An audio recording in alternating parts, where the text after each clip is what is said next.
ito mawalang galang lang sa inyo. Commissioner Rubio, sige po.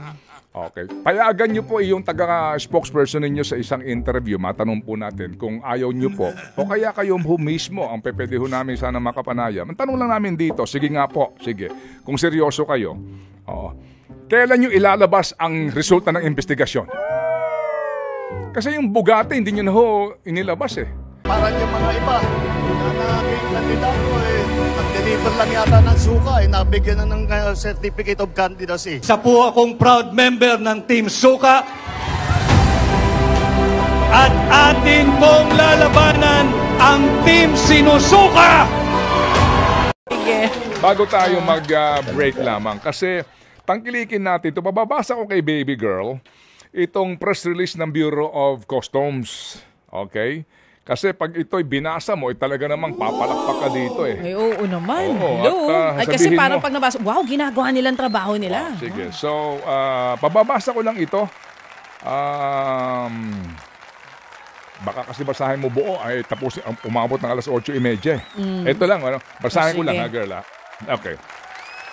A staggering, pagkalaki-laki raw, na 1.4 billion worth of imported luxury vehicles including Ferrari, Lamborghini, Maybach, ito yung Mercedes-Benz na mamahalin at Maserati were found in the warehouses located in Pasay City and Parañaque by an operation by the Bureau of Customs, Intelligence and Investigation Service on February 13, 2025. Naglabas po ang customs ng mga picture nito pong sinasabing mga smuggled na mga mamahaling sasakyan. Ba? Okay. Ganda, parang sasakyan ni Batman Okay, ano po? 1.4 billion. Ang halaga ng lahat. Oo, ng lahat. The BOCCIS received photos of allegedly smuggled luxury vehicles being sold online from its sources and was instructed to take appropriate action to verify the legitimacy of its respective importation and ascertain whether correct duties and taxes due thereon were actually duly paid. Ito yung catch dito. Diba? So nilabas nila at sinalakay daw nila at ngayon daw inaalam ng customs kung talaga bang nagbayad dito ng karapatang buwis. Okay, sabi po dito The BOC identified the sellers as AC Che Gong Miao in Pasay and Top Car Specialist and Trading Corporation in Parañaque. Ito bago natin talakayin po ito sa usapin po ng kung paano natin dapat tangkilikin ito. Ito muna yung statement ni Ginoong Bien Rubio, yung commissioner po ng Customs. Sabi niya, this operation signals a new approach in the BOC's operational strategies in going after smugglers and ensuring collection of rightful revenues due to the government. It sends a message to all importers who think they are already safe after their products have entered Philippine territory through illegal forms and means. We want them to know that we have eyes everywhere. We are not stopping and we are not slowing down. We're always one step ahead of them. Wow, parang script sa pelikula. Pwede lagyan mo pa ng konting kunwari, ikaw talaga yung... We are not stopping and we are not slowing down. We are always one step ahead of them. Parang sa wikang Filipino, hindi kami hihinto. Hindi kami magbabagal. Lagi kaming nauuna sa kanila. Yan ang sabi ni Commissioner Bien Rubio. So mawalang galang lang. Sino kaya ang taga-customs na sinasabi niyang hindi sila, na lagi sila nauuna? Sorry po, Commissioner kasi ito lang.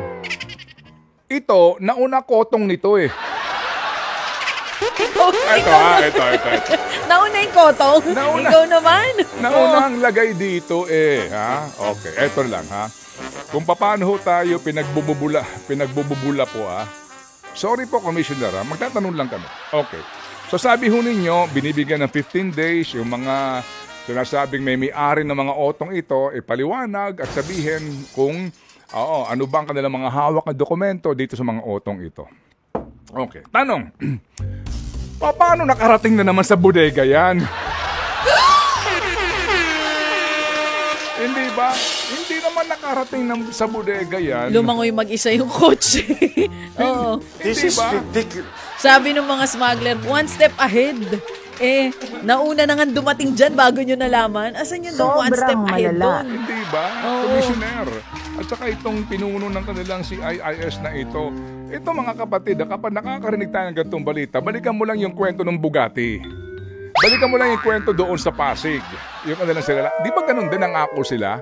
Ferrari, McLaren, ganun din po yun. Kinuha nila, asan na ho? Asan na ngayon ang mga kotse?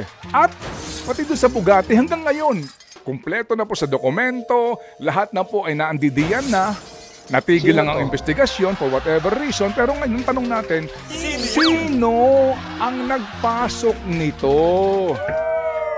Saang port? Sa Batangas ipinasok yung Bugatti. Pero yung mga hinuli na ng una, saan? Ito. Saan na namang mga port ito pinasok? Paano ito nakalabas ng pantalan? Saan ito galing? Sa Manila ba? Saan? Sa Cebu, Davao, Bataan, Batangas? Saan ito nanggaling? Itong mga otong ito, baby girl. Anong mga oto ito? Isa-isahin mo nga. Isa-isahin ko. Ngayon ko nga lang narinig na may ganyang sasakyan, yung Maybach. Maybach, ito yung pinakamahal na modelo ng Mercedes-Benz sa kanilang mga limousine at saka yung kanilang mga SUVs. Pag sinabi mong Maybach, ito na yung pinakamahal. Top of the line. Sa yan pinakamahal. Na yun. So Maybach, bukod po dyan, may Maserati, merong Ferrari, may Lamborghini. Kaya lahat po yan umabot ng 1.4 billion pesos. Ito may Rolls-Royce, Cullinan, tama ba yung banggit ko dyan?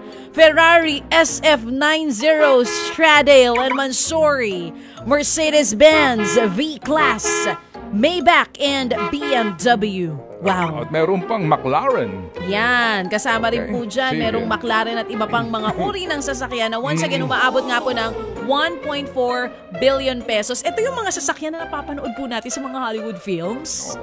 Tsaka nakikita natin minsan sa BGC pag Sunday, Sunny Puwersa sila, puro mga ganyan ang dala nila. At karamihan dyan, mga opisyal ng gobyerno, di ba? Ayun, mga nagmamaneho. So ganda ngayon, ng dilaw, ano yan? Ano yun? Yung Ferrari, yung red yung dilaw, ano yung baby? Gusto ko yun. Yung dilaw. Kaya nga daw nila nahuli. Nakita nila online, binebenta. Ibili mo ako noon.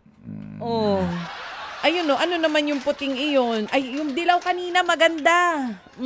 Ito, ano yan? Yung puti. Na parang jeep. Ang dami mong tinatanong, sabay-sabay. Kasi aamis ako. Sandali lang. Sige. Basta lahat ang gusto mo dyan. Piliin ko lang? Gustuhin mo lang. Okay.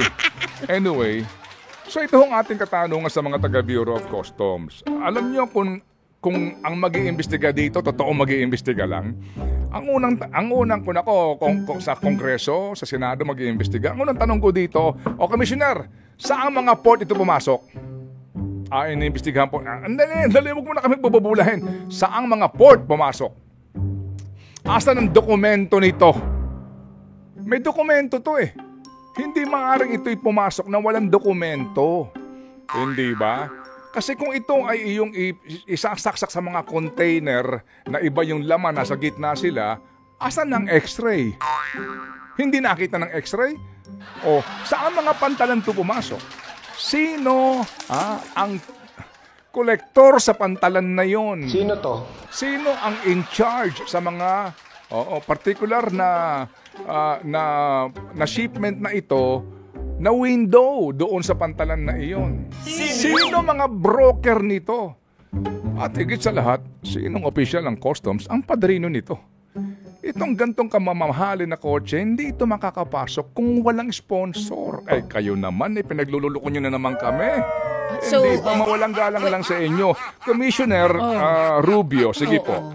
Okay. Payagan nyo po yung taga-spokesperson ninyo sa isang interview. Matanong po natin kung ayaw nyo po. O kaya kayo mismo ang pwede ho namin sana makapanayam. Ang tanong lang namin dito, sige nga po, sige. Kung seryoso kayo, kailan nyo ilalabas ang resulta ng investigasyon? Kasi yung Bugatti, hindi nyo na ho inilabas eh. Kahit na doon, klaro kung ano yung kanyang dokumentong ginamit, kung saan siyang pantalang pinasok, kung ano yung deklarasyon, klaro na ho lahat. Naparehistro nga sa LTO. Hindi ba? Nagamit po ang payment, ang certificate of payment na questionable pero naparehistro. O ano na nangyari doon sa Bugatti? O, ngayon po na i-auction ninyo without telling the truth kung sino po ang mga totoong responsable dito, mga taga-customs mismo na naging padrino at dinaanan nito. Yung sinalakay ninyo dito sa may bandang Pasig, ano na nangyari doon sa mga Ferrari at McLaren? Ang sabi nga po ninyo, wala kayong palalampasin na sino mang taga-customs dito sa smuggling po na mamahaling sasakyan na ito. Anyari? nga, ito na naman po kayo. O sige nga, sabihin niyo po sa amin, Commissioner Rubio, kailan niyo ilalabas ang resulta ng inyong investigasyon? Okay. O ito po ay papogi lang. Gusto niyo hong palabasin sa presidente na talagang paggagaling-galing ninyo. Ang tanong dito, muli, sino talaga ang nasa likod nito? Alang nga hindi niyo alam. Hindi ba? Yun lang po ang aking katanungan, sir. Magpakatotoo po kayo dito.